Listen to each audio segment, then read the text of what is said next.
Hello guys, for today's video guys, meron akong share sa inyo itong HP ko na Ryzen 3 2200G na binaklas ko siya sa kanyang casing at nilagay ko sa box.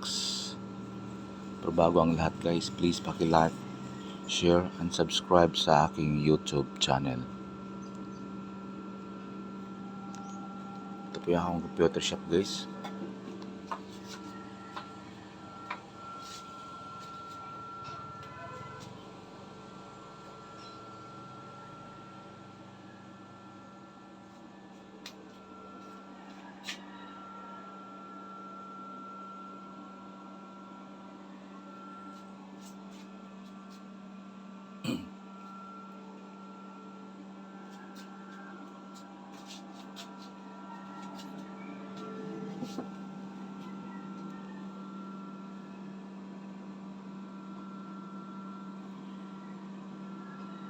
Ito nga pala yung HP ko na binaklas ko yung loob guys. Tingnan natin loob ha. Wala na itong laman. Casing na ito guys.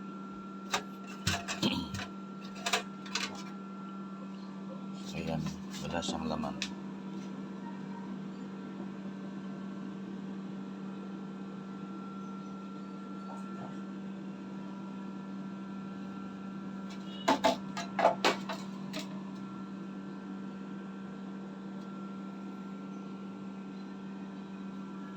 Guys, ayan, wala na siyang laman, binaklas ko. Tapos ito na siya guys.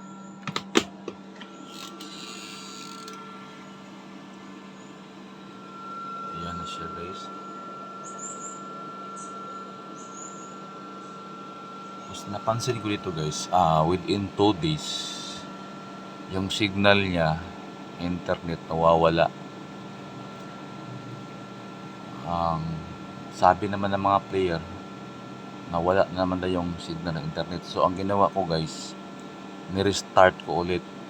So pag restart ko, bumalik ulit yung internet. Kaso guys, mga ilang oras, 3 oras, nawawala na naman yung signal ng internet. So ginawa ko guys, bumili ako ng USB to LAN. Ito guys, papakita ko sa inyo guys Ito yung aking internet. Yan. Lagyan ko lang guys Ito yung aking internet.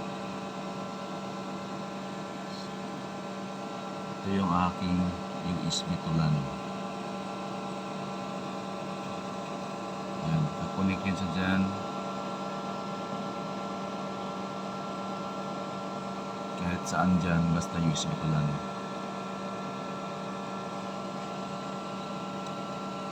Saksak ko lang muna guys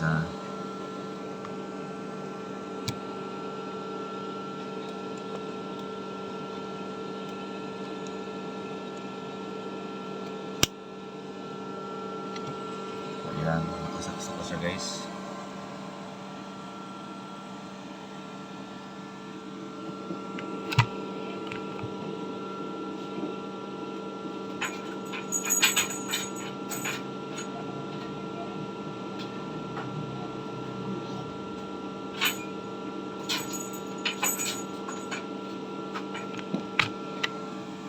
Ito nga pala guys, ito lang yung ano niya, isa lang yung, yan yung meron siyang ayan, M.2. Ayan. So guys, sa operating system guys, dito ko nilagay sa isang SSD 128GB kasi meron na siyang storage na 128, tsaka yung mga games dito ko nilagay sa isang hard disk 500GB. Yung offline games halos dito lahat, dito naman yung sa online. So guys, ayan yung laman ng HP na binaklas ko doon sa, ang napansin ko siya dito guys, ito guys, umiinit siya pag nasa loob ng kanyang casing. So tinanggalan ko siya ng casing, nilagay ko siya dito sa box. Yan. So ito nga pala guys, hindi ko siya magawaan ng push button na switch.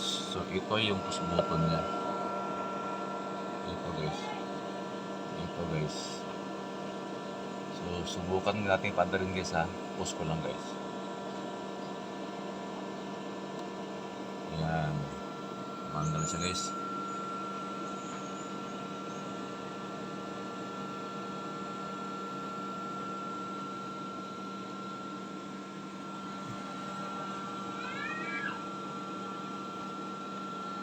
So guys, I hope guys, kung meron kayo idea guys, no, kung bakit nawala yung internet guys,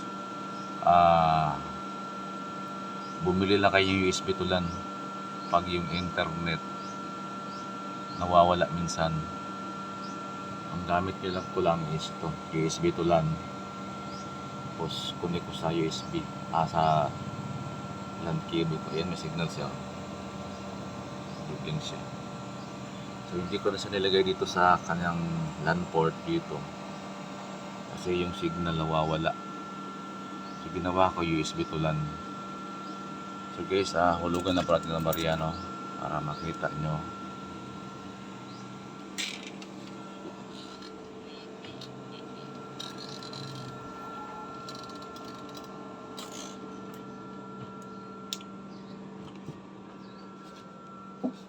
Yan po siya.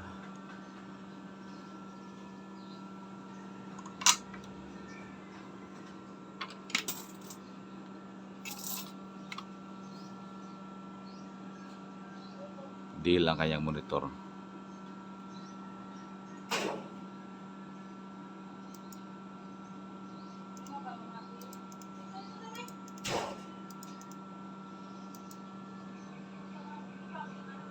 So yung mga laro guys, yan.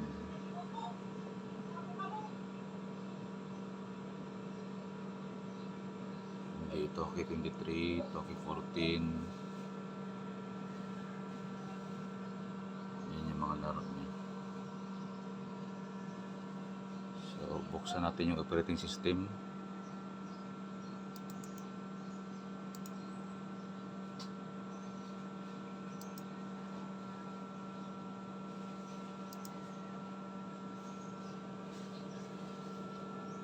Yan yung processor niya guys, Ryzen 3 Pro 2200G.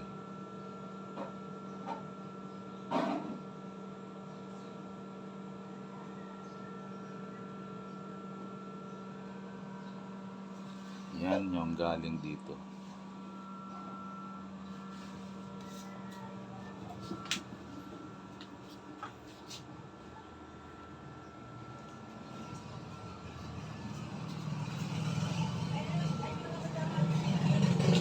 So guys, hanggang dito lang ating video guys. Kung meron kayong mga tips or idea na nakuha sa ating video, please paki-like, share, and subscribe sa aking YouTube channel. Maraming salamat. Ingat-ingat po tayong lahat.